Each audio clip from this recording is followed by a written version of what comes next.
En 1851, Pierre Rayet accueille dans son service, à l'hôpital de la Charité à Paris, un jeune interne de 26 ans, Jean-Martin Charcot.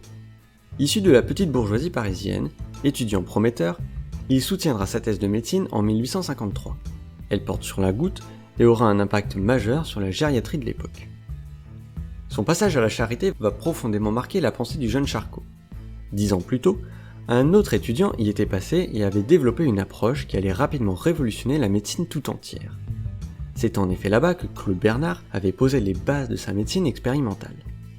Selon lui, c'est par la méthode expérimentale que les connaissances médicales doivent se développer. Globalement, la méthode expérimentale consiste à tester la validité d'une hypothèse au travers d'une expérience dont les facteurs sont contrôlés et au cours de laquelle on en fait varier un seul pour observer son effet sur le système étudié. Les résultats de l'expérience permettent ensuite de valider ou de réfuter l'hypothèse de départ et pourquoi pas, d'en formuler une nouvelle. Le but de l'hypothèse est de répondre à une question, d'expliquer un phénomène observé. La méthode expérimentale procède donc par aller-retour permanent entre les phénomènes observés, à l'état naturel ou au laboratoire, et les théories formulées pour les expliquer.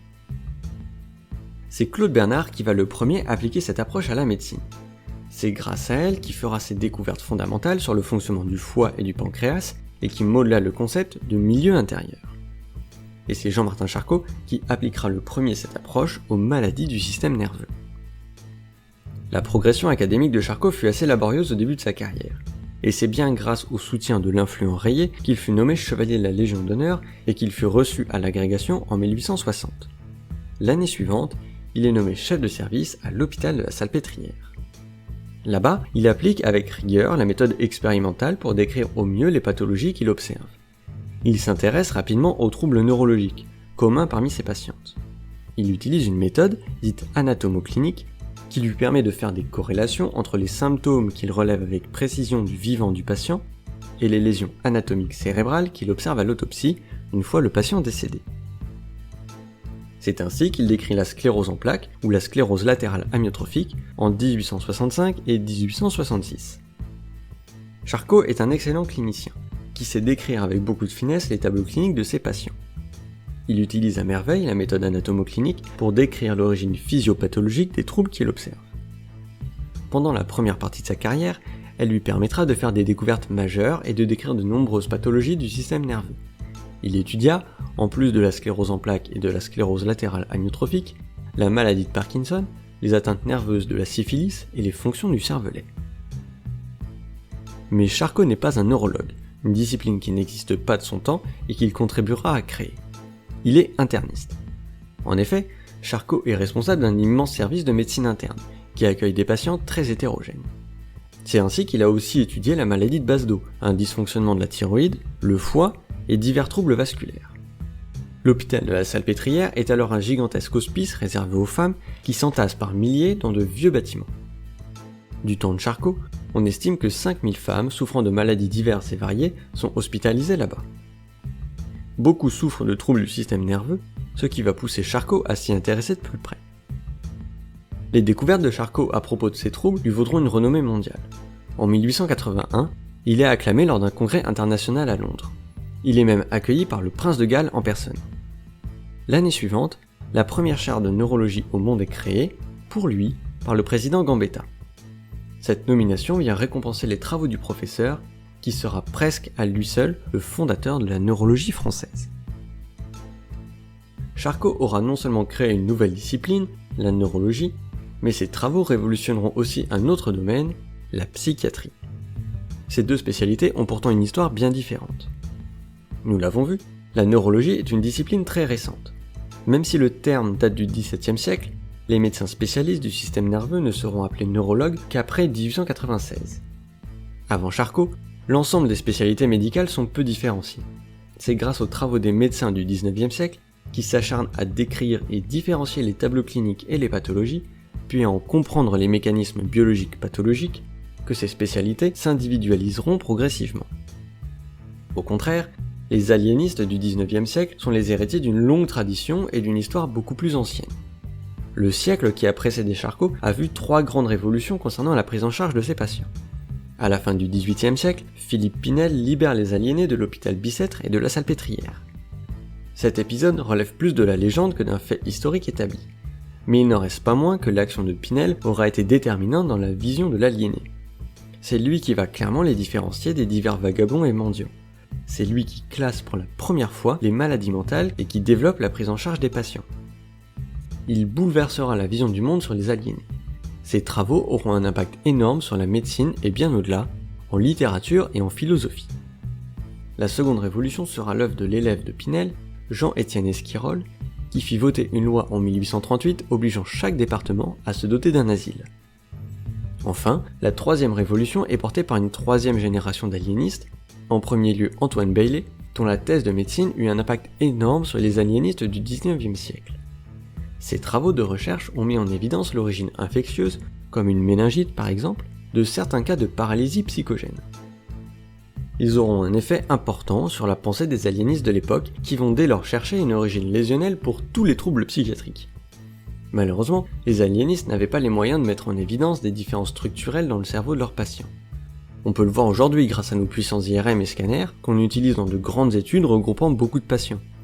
Les aliénistes, dont la philosophie globale n'est pas de faire de la recherche, mais de s'occuper de leurs patients, vont se casser les dents sur cette question de l'origine lésionnelle des troubles psychiatriques. Soit ils n'en trouvent pas, soit ils rattachent les symptômes à n'importe quelle lésion, sans rigueur et donc sans valeur scientifique. La dernière grande révolution de l'aliénisme du XIXe siècle est l'œuvre du maître Charcot et de ses travaux sur l'hystérie. Cette mystérieuse pathologie est alors boudée par les aliénistes, qui ne s'y intéressent que très peu. Ils sont alors accaparés par le grand sujet à la mode du moment, les délires et les troubles psychotiques. Il faut dire que l'hystérie est une maladie bien étrange, dont les manifestations font rapidement évoquer un désordre d'ordre neurologique, comme une paralysie ou une crise d'épilepsie. Petit aparté, c'est toujours le cas aujourd'hui en fait. Les patients souffrant de troubles fonctionnels ou conversifs sont tous orientés dans un premier temps vers un neurologue, et seulement après de longues années d'examens normaux, vers un psychiatre. Tout ça pour dire que la place naturelle de l'hystérie se trouve à l'interface de la neurologie et de la psychiatrie. Elle est psychiatrique dans son origine et neurologique dans ses manifestations. À moins que ce soit l'inverse. Au XIXe siècle, elle représente un vrai no man's land médical dans lequel Charcot va s'engouffrer avec passion. Charcot n'a aucun contact avec les aliénistes de l'époque.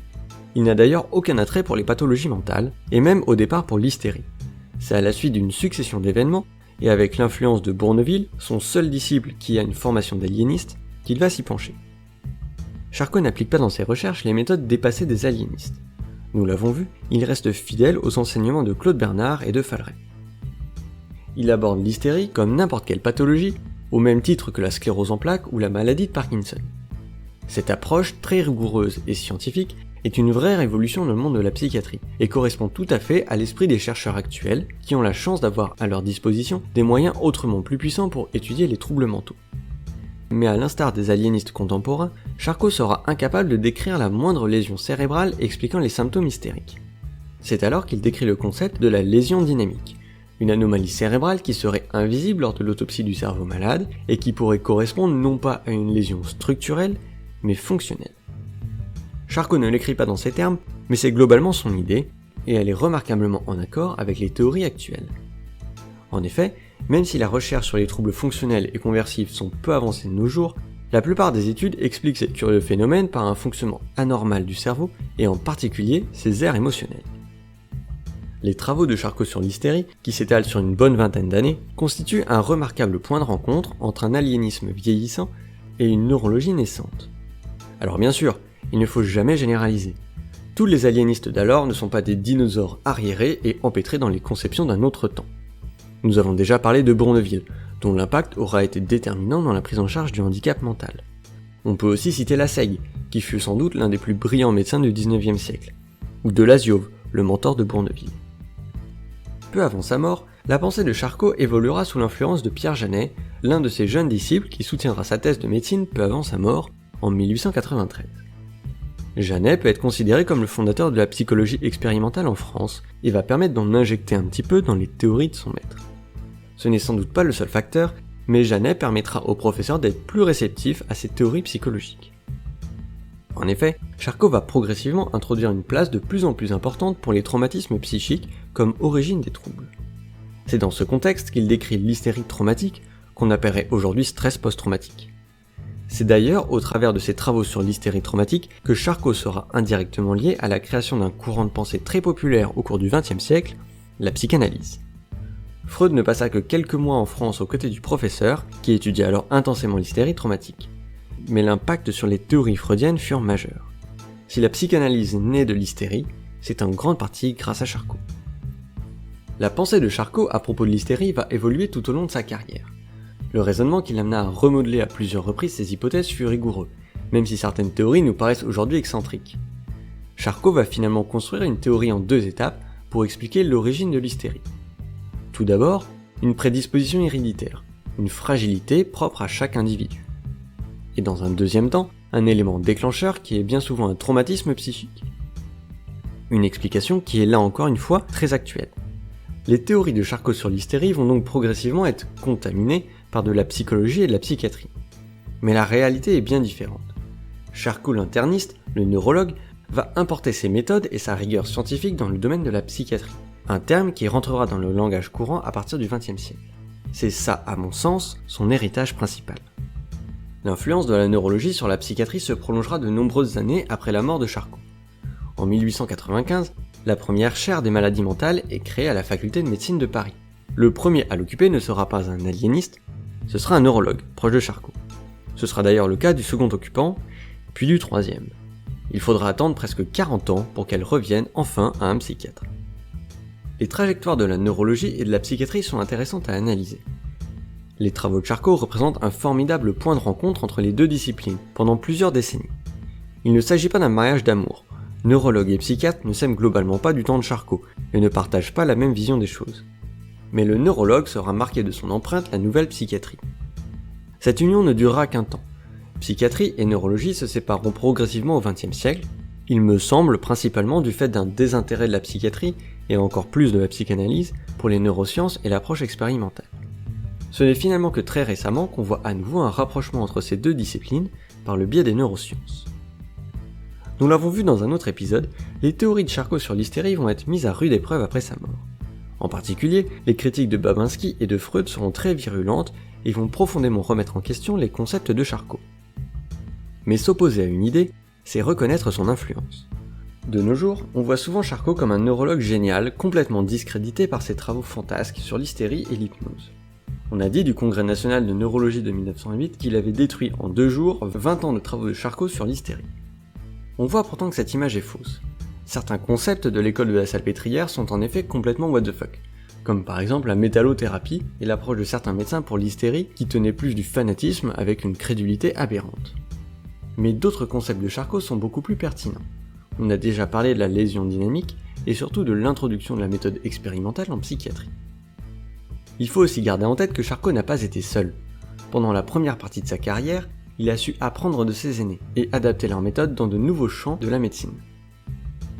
Il a travaillé en collaboration avec les grands médecins de son époque, en particulier Vulpian, avec qui il a fait de grandes découvertes. Il s'est appuyé autant que possible sur les dernières découvertes scientifiques à travers le monde et a échangé avec de nombreux médecins européens et américains. Ses travaux sur l'hypnose lui ont permis de fonder autour de lui une école, un courant de pensée original qui aura attiré de nombreux jeunes médecins prometteurs. On revient là au tableau d'André Brouillet, qu'il célèbre l'ébullition intellectuelle qui émane de ces chercheurs. Charcot aura su s'entourer d'esprits brillants, qui révolutionneront la neurologie et la psychiatrie après sa mort. Nous en avons survolé quelques-uns parmi les plus éminents, mais nous en avons oublié beaucoup. Les Parinaud, Cornille, Brissot par exemple. Nous n'avons pas non plus mentionné la présence importante de Marguerite Bottard, l'infirmière en chef de la Salpêtrière, ni de son assistante, Mademoiselle Écary. Les idées géniales du professeur Charcot ne sortent pas de nulle part, et leur héritage ne peut se comprendre aujourd'hui sans leur remise en question par de brillants médecins et chercheurs après sa mort. La révolution Charcot ne peut se comprendre sans les géants qui l'ont précédé, et sans les brillants étudiants qui sauront prendre la relève.